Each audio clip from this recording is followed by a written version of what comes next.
The porch light had been off for almost an hour when the boy finally stopped knocking. 9-year-old Milo sat down on the cold concrete step, pulled his knees to his chest, and wrapped his thin jacket tighter around his body. Behind the frosted glass of the back door, he could hear laughter. Warm, easy laughter, the kind that belonged to people who had never once wondered where they would sleep that night.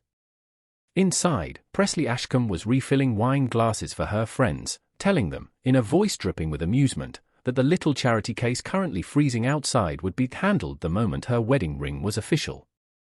She had no idea that in exactly 11 minutes, the front door of that mansion would open, and the man she was about to marry would hear every single word. If you believe every child deserves to be protected, no matter whose house they sleep in, hit subscribe now, because you're going to want to see what happens next. Let's go back to where it started. OPP Weston Cade was already one of the wealthiest men on the eastern seaboard. His name sat on hotels in 19 cities. Financial magazines called him the Quiet Titan because, unlike most billionaires, Weston avoided cameras the way other men avoided taxes. He hadn't always been wealthy. He grew up in a cramped apartment in Dorchester, raised by a mother who cleaned office buildings at night and a father who worked 2 jobs and still came home too tired to eat dinner sitting down. Weston remembered exactly what it felt like to go without heat in the winter, the way you learned to sleep in every layer of clothing you owned, the particular silence of a refrigerator with nothing left inside it.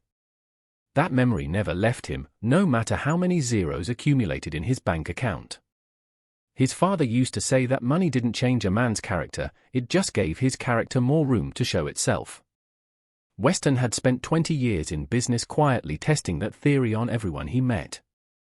His mother had died before he'd made his first million, before any of the towers had his name on them, and the one regret Weston carried harder than any business failure was that she'd never gotten to see the life he eventually built.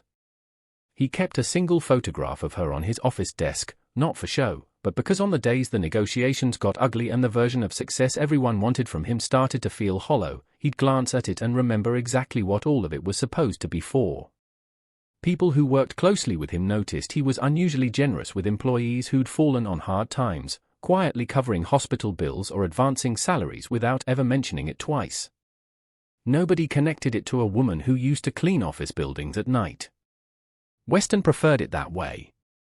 It was late November, 3 years before that cold engagement dinner, when Weston left his downtown office long after midnight, later than usual, the kind of night where the deal on the table mattered more than sleep. The city was empty in the particular way only a financial district gets empty, glass towers lit up for nobody, sidewalks slick with a thin coat of ice. He was almost to his car when he heard it, a small, muffled cough coming from the alley behind the building, easy enough to mistake for the wind, easy enough to ignore entirely. He almost kept walking. Almost. Instead, he turned back and found a boy, no older than 9, curled against a loading dock wall with nothing but a torn blanket and a backpack for a pillow, shivering so hard his teeth clicked together. "Hey," Weston said, crouching down. "You can't sleep out here. It's 15 degrees. The boy scrambled backward until his shoulders hit the brick. "I'm not doing anything wrong. I'll leave. Please don't call anybody." That single sentence broke something open in Weston. Not "please don't hurt me." Not "please help me."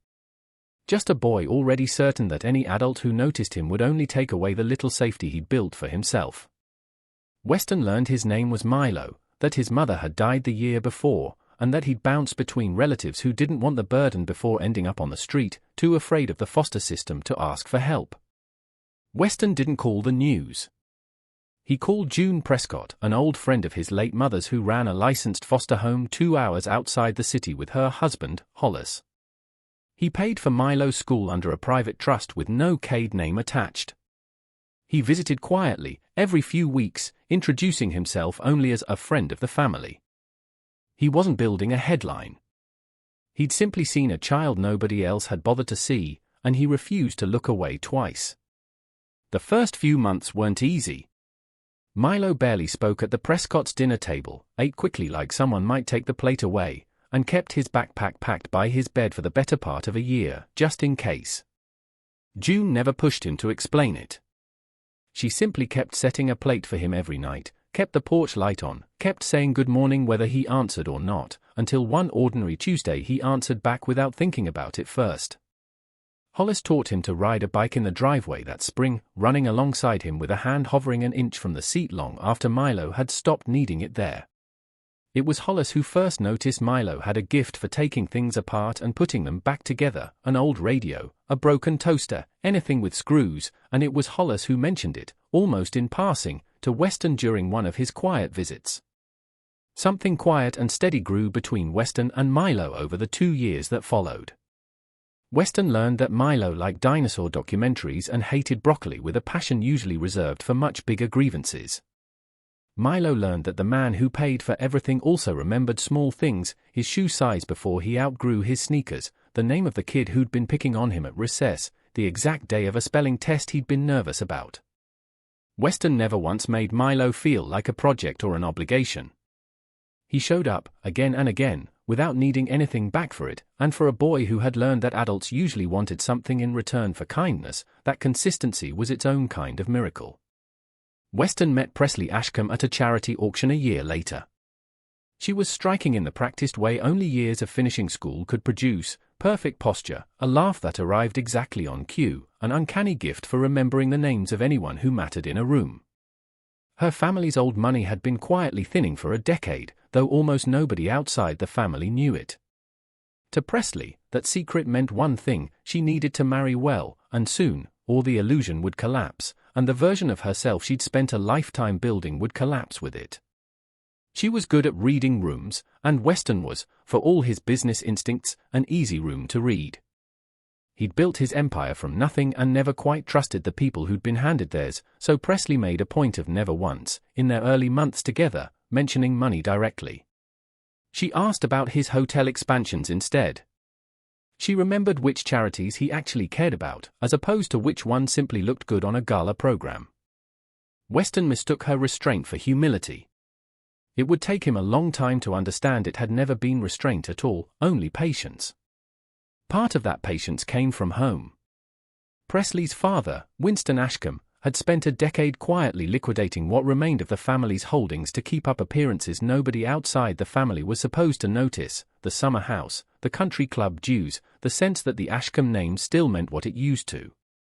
He never said it outright, but Presley had grown up understanding exactly what was expected of her: marry someone whose fortune could absorb the family's decline before anyone else noticed it happening. "You have one advantage in this life," he told her once, at a dinner she still remembered word for word years later. "People believe what you show them, as long as you show it well." Presley had taken that advice more seriously than almost anything else she'd ever been taught. He proposed at a private dinner overlooking the harbor, the ring simple and understated because he knew she'd claimed to prefer that, and she did, tearfully, convincingly. Later, alone in her car, those same tears returned, though this time they had more to do with relief than love. She'd secured her family's future and her own name in one motion, and relief, for Presley, had always felt close enough to happiness to pass for it. What Weston never told her was about Milo. He told himself he'd protect the boy's privacy until he trusted Presley enough to explain it properly. He never got the chance, because she found out on her own: a folded tuition receipt left in his glove compartment, a name she didn't recognize, a few quiet phone calls to people who knew people. She didn't confront him. Instead, she ran into the Prescotts at a school fundraiser, introducing herself sweetly as Weston's fiancée, thrilled to be part of Milo's life too. From the outside, it looked like warmth. Underneath, Presley had already done the math: a wife who competed with a child for her husband's attention might lose. A wife who played the doting stepmother in public, while making sure that child disappeared quietly, once the ring was official, controlled the whole story. So she became two different people, depending entirely on whether Weston was in the room. The first time Presley actually met Milo in person, at that school fundraiser, she'd knelt down in her expensive coat, right there on the gymnasium floor, and told him how excited she was to get to know him. She'd brought him a small gift, a model dinosaur kit she'd had an assistant research and purchase that morning after learning what he liked. Milo, cautious but hopeful, had thanked her twice. Weston, watching from across the gym, had felt something in his chest unclench for the first time since he'd started worrying about how to introduce the two most important relationships in his life to each other. He didn't see Presley's expression change the moment he stepped away to greet another parent, how her smile dimmed by several degrees, how she glanced at her phone and back at Milo with the flat, appraising look of someone doing arithmetic. He didn't hear her mutter to Odalise, quietly enough that Milo, seated one table over, could still make out most of it. His sweet, "I'll give him that." Doesn't change the math. Milo didn't fully understand what she meant that day. He would understand it completely, 11 months later, sitting on a freezing porch step. It started with the back door. Presley was in charge of the household schedule while Weston traveled for a hotel acquisition overseas. She told the housekeeper to keep the back entrance locked during Milo's weekend visits for security, and simply never mentioned it to Milo, or gave him a key. The first time it happened, Milo waited 11 minutes on the step before someone finally noticed and let him in. He didn't tell Weston. He told himself it was an accident. Then she started withholding the $20 Weston had arranged for his Saturday soccer league, telling the Prescotts that Milo needed to earn it, money that was never hers to hold back in the first place. When June gently pushed back, Presley smiled and said the boy needed structure. The housekeeper, a soft-spoken woman named Dolores who had worked for the Cade household for 6 years, didn't like any of it. She'd been the one to actually turn the key in the lock each of those weekends, following instructions she didn't agree with because it wasn't her place to argue with the woman who would soon be running the house. More than once she found small ways to soften it without directly disobeying, leaving the porch light on longer than necessary, slipping Milo a granola bar or a juice box through the mudroom window when Presley wasn't looking, telling him quietly, "Won't be much longer, sweetheart," even when she wasn't sure that was true. She never told Weston directly. She told herself it wasn't her place. It was a decision she would come to regret, and one she would eventually try to make right. Weston came home from that trip 3 days early. He hadn't told anyone. He let himself in through the side entrance and found Presley in the kitchen, mid-sentence, telling the housekeeper that if the boy showed up again this weekend, the back door could stay locked a little longer this time. It builds character. She heard Weston's footsteps a half-second too late to fully swallow the sentence. She turned, laughed it off as a joke about discipline, and kissed him hello. Weston let it go. He told himself he'd misheard the tone. He told himself Presley was under pressure planning the wedding. He told himself a lot of things that week, because the alternative, that the woman he was about to marry had a cruelty in her he hadn't seen, was harder to sit with than a bad joke. But something had shifted. Weston started coming home earlier than he said he would. He started calling the Prescotts more often, asking small, careful questions. How was Milo sleeping? How was school? Had he mentioned anything about the weekends at the house? June, careful not to overstep, told him only that Milo had seemed a little quieter lately, which could mean anything, and which Weston turned over in his head for days afterward. He even asked Milo directly once, crouched at his eye level the way he had that first night in the alley. "Everything good at the house?" With Presley. Milo, who had already learned exactly how much power a wrong answer could cost him, looked Weston in the eye and said it was fine. Weston believed him, because he wanted to, and because a boy that steady, that composed, didn't look like a child hiding anything. He didn't have proof of anything yet. He just had a feeling he couldn't shake, the same instinct that had once made him turn back toward a sound in a dark alley instead of walking on. He just didn't act on it fast enough. A month after the build's character comment, Weston finally asked Presley directly, over dinner, whether everything was all right between her and Milo. He watched her face carefully as he asked it, the way he watched the face of anyone across a negotiating table. Presley didn't flinch. If anything, she looked hurt that he'd ask. "Weston, I adore that boy," she said, reaching for his hand. "I know it's an adjustment for both of us, but I would never, ever take anything out on him. Is someone saying otherwise?" She let the question hang there, wounded and reasonable at once, until Weston found himself apologizing for asking in the first place. It was, he would later realize, one of the most effective performances of Presley's life, not because it was elaborate, but because it was so simple. She hadn't needed to lie extensively. She'd only needed to sound more hurt by the accusation than he was worried by the pattern. Weston, who trusted his own instincts in every boardroom in the country, let hers overrule his that night, and he would carry that mistake with him for a long time afterward. What Weston didn't know, what nobody would learn until much later, was that Presley had already done something far more concrete than a cruel comment or a locked door. 2 weeks after that conversation, she'd quietly toured a boarding school for hours upstate, using a fake surname and telling the admissions office she was exploring options for a nephew. She'd put down a deposit to hold a spot for the following fall, paid for out of an account her father didn't know she still had access to. It wasn't a threat. It wasn't even, in her own mind, cruelty. It was simply Presley doing what she always did, solving a problem quietly, in advance, before anyone else even knew there was a decision to be made. Odalise was the only friend who knew about the deposit, and even she'd felt a small twist of unease when Presley told her, laughing, over lunch. "Doesn't that feel a little cold?" Odalise had asked, half joking, half not. Presley had waved her off. "It's practical. Weston will thank me eventually for handling it before it became a whole thing." Odalise hadn't pushed further. She would think about that lunch a great deal in the months to come, and wonder, quietly, whether a single honest word from her that afternoon might have changed anything at all. Milo's 9th birthday fell on a weekend. Weston was in London closing a deal. He'd called Presley personally, offered his own card, asked her to make sure Milo had something nice. She agreed sweetly and did nothing at all, gave the housekeeper the day off, told no one an event was scheduled. When Milo arrived, hopeful, there was no cake and no gift. When he finally asked if anyone remembered, Presley looked at him with practiced surprise. "Oh, was that today? I must have written down the wrong date."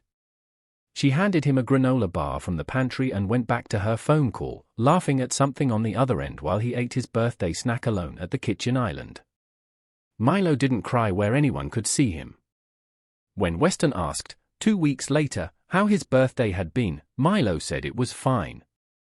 He'd already learned that complaining sometimes cost you the good thing you were complaining about. The one person he told the truth to, weeks later and only in passing, was June, while they were doing dishes together, and she asked, almost offhand, whether Presley had done anything for his birthday. Milo shrugged and said there'd been a granola bar. June's hands went still in the sink for a moment before she asked, carefully, whether he wanted her to say something to Weston. Milo shook his head fast, almost frightened by the offer. "It's not a big deal. I don't want to mess anything up." June let it go, the way she always let things go when pushing harder risked pushing him back into silence completely, but she wrote the date down in a small notebook she kept in the kitchen drawer, the same notebook where she'd later record the allowance and the locked gates, without fully understanding yet why she felt the need to keep track. Weston believed Milo was fine. That was the mistake he would spend the rest of this story trying to understand, not the hiding of Milo from the world, but the quiet, well-meaning distance he'd kept even from the boy he loved, certain that providing for him was the same thing as truly seeing him. Milo had actually been looking forward to that weekend. Weston had mentioned, weeks earlier, that the engagement dinner would happen while Milo was staying over, and though he wasn't invited to the party itself, Weston had promised they'd have breakfast together the next morning before anyone else was awake, just the two of us, before the whole circus starts. Milo had circled the date on the small calendar June kept on the fridge, the way he circled every date that meant something good was coming. The engagement dinner was Presley's masterpiece, 80 guests, a string quartet, ivory linen she'd agonized over for months, a menu revised for separate times until it was perfect. Weston told her he wouldn't arrive until 8, delayed by final negotiations on the Maldives resort project, the kind of call that could not be rescheduled even for his own engagement dinner. Presley used the extra hours to host what she privately called the real party, her closest friends, off the clock, laughing in the kitchen away from the caterers and the string quartet still tuning in the ballroom. It happened to be Milo's scheduled weekend. Hollis dropped him off a little after 5, on his way to a work commitment he couldn't move, and Milo used the back entrance the way he always did, expecting someone on staff to hear his knock within a minute or two. Nobody came. Through the frosted glass he could see shapes moving, hear laughter drifting from somewhere deep inside the house, and he told himself, the way he always told himself, that no one had heard him yet over the noise.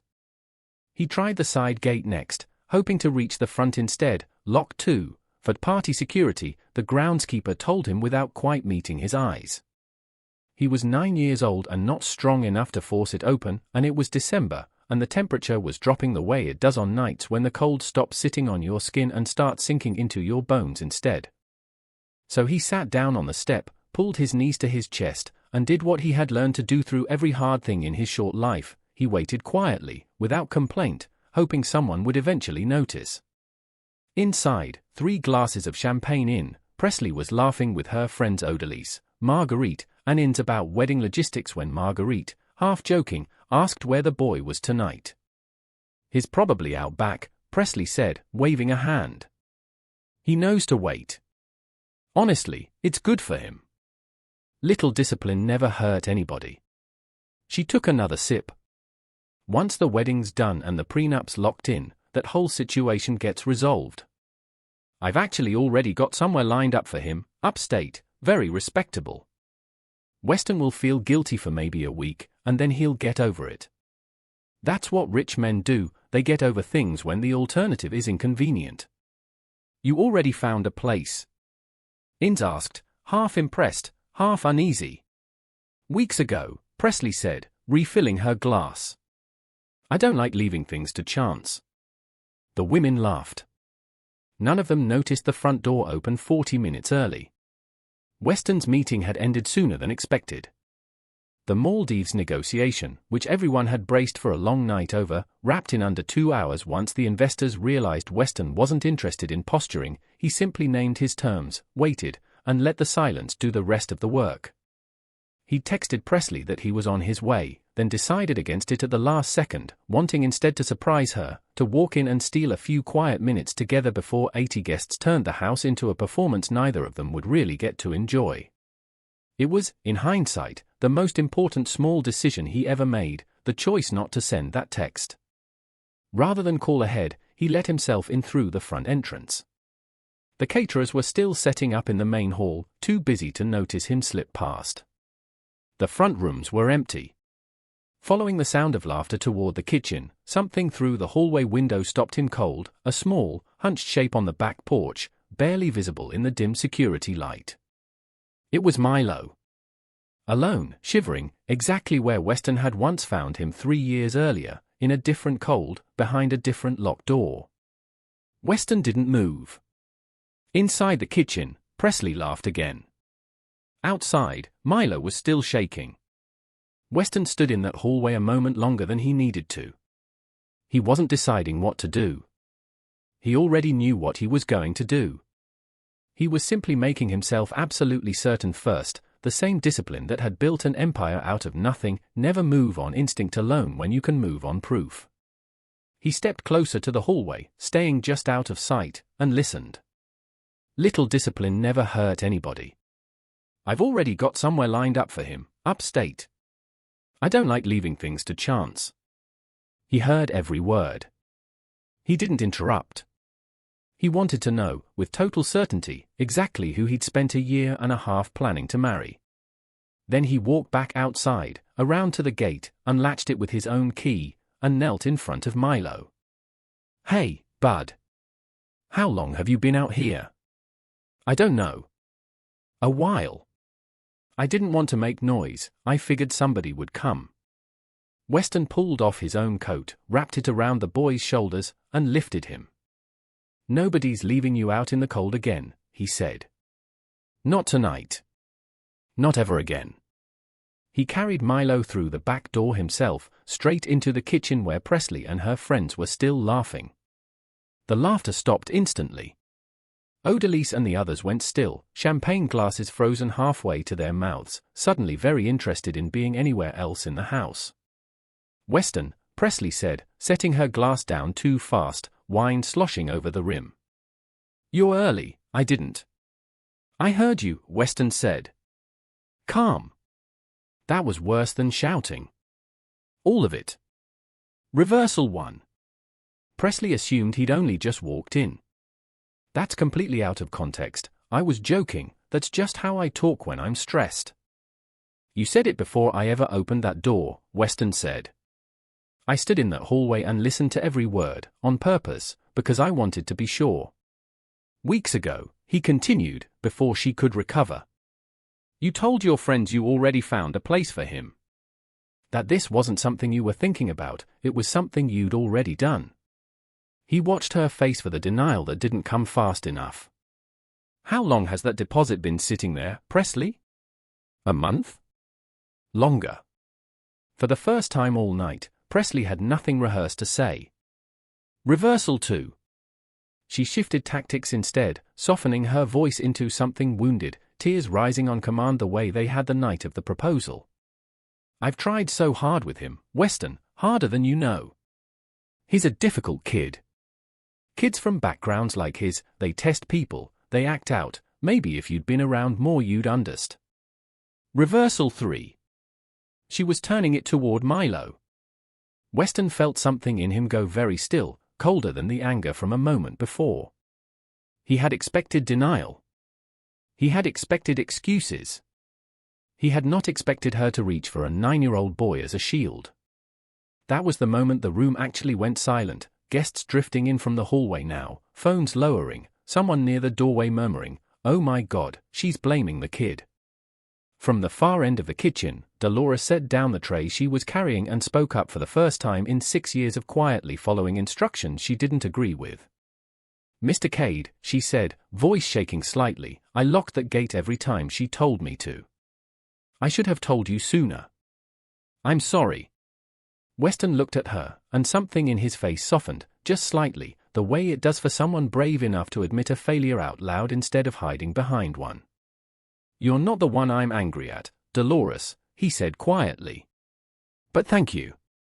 And that was when Milo, still wrapped in Weston's coat, small voice barely above a whisper, said the only sentence that mattered all night. "I'm sorry."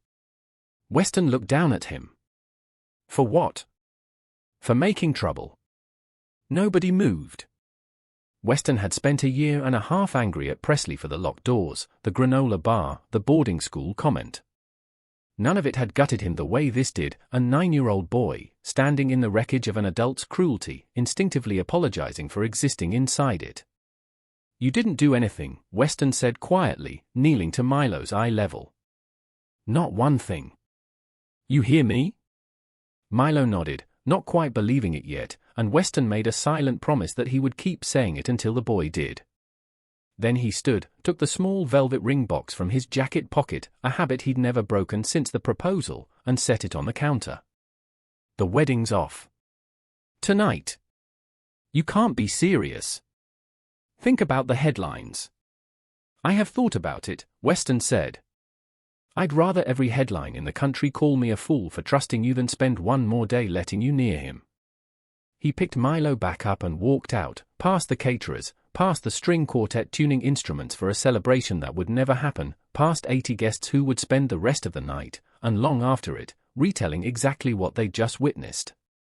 The story broke within days, not from Weston, who never gave interviews, but from 80 guests who couldn't stop talking. It moved from group chats to gossip columns to local news within 48 hours. Ashcombe heiress caught mistreating billionaire fiancée's foster child, engagement called off on the spot. Presley tried to control it with a tearful local interview claiming the whole thing was wildly exaggerated, that she loved Milo like her own.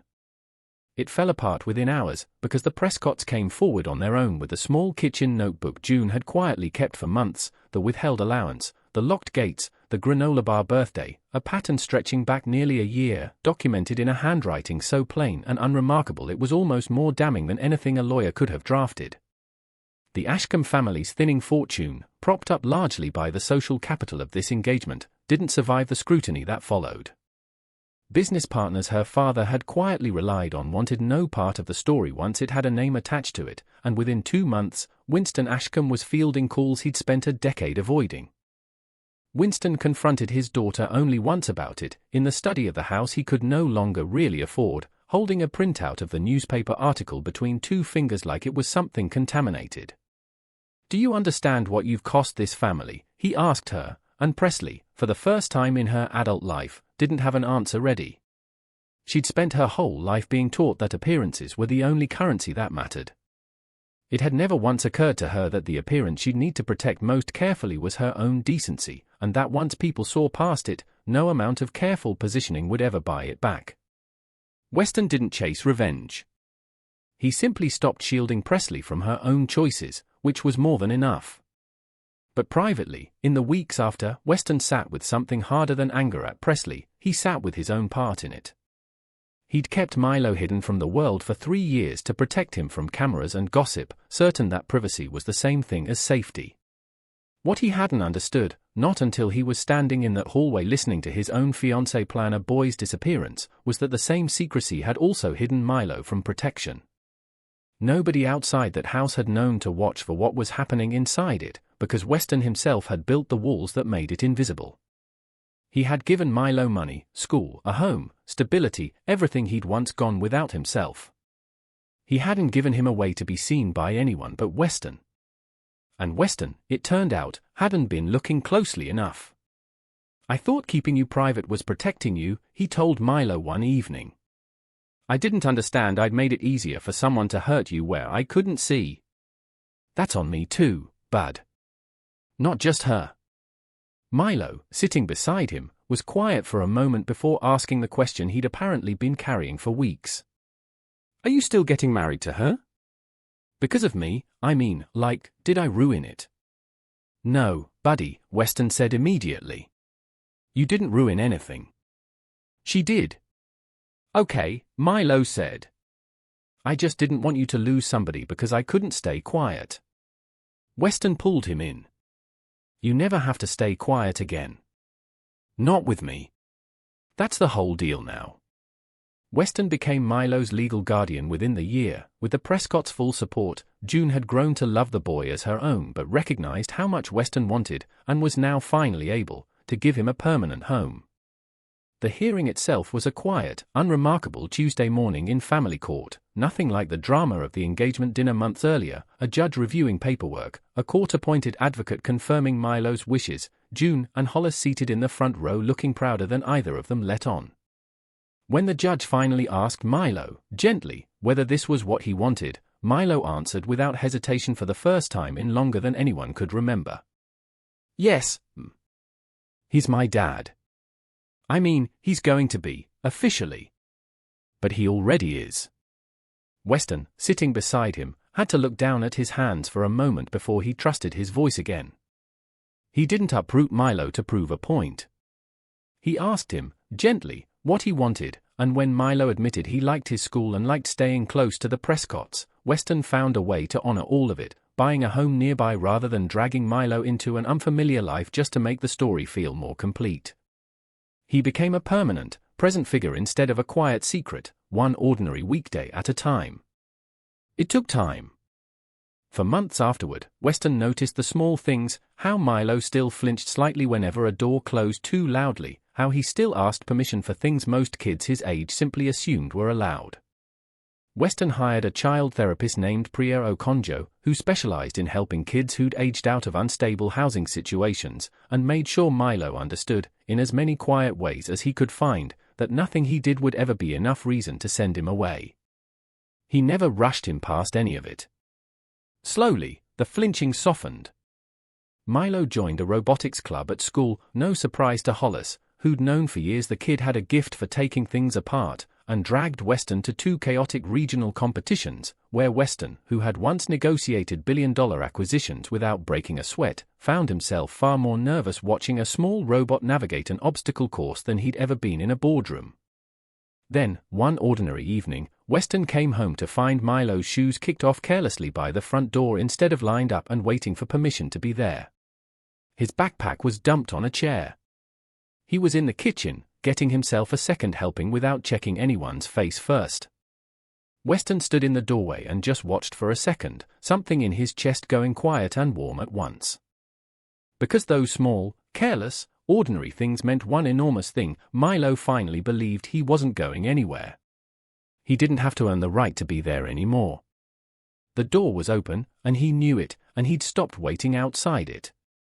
2 years later, at the opening of a small housing foundation named for Milo's late mother, the first of what would eventually become several shelters for kids on the edge of the foster system, a reporter finally asked Weston the question people had wondered about for years: why hadn't he handled that night quietly, the way most men in his position would? Weston thought about it for a moment before answering. Beside him, now 11, Milo was 3 feet away, arguing cheerfully with Hollis about whether the little robot on display could be improved with a better sensor. Because Milo spent 9 years learning that when he was mistreated, the right thing to do was stay quiet about it, Weston said. I wasn't going to let him learn that lesson one more time under my own roof. Sometimes the people closest to us show their truest selves only when they believe no one important is watching. And sometimes protecting someone isn't about keeping them hidden, it's about making sure they never have to apologize for needing to be seen. Later that evening, after the reporter had gone, Milo found Weston on the back porch, a different porch now, at the new house, one with a light that never turned off after dark. He sat down next to him without asking, the way he'd learned he was allowed to. Hey, Milo said. Remember when you found me behind the tower? Every day, Weston said. Milo was quiet for a second, watching the yard. I used to think being quiet was the thing that kept me safe. Like if I didn't cause problems, nobody would get tired of me. He shrugged, the way kids do when they're saying something enormous and trying to make it sound small. I don't really think that anymore. Weston didn't say anything right away. He just put an arm around him, and they sat there a while, the porch light steady above them, no door between them and anything at all. If this story moved you, hit subscribe and drop a comment below, and if you believe every child deserves a door that opens without them having to knock, let us know.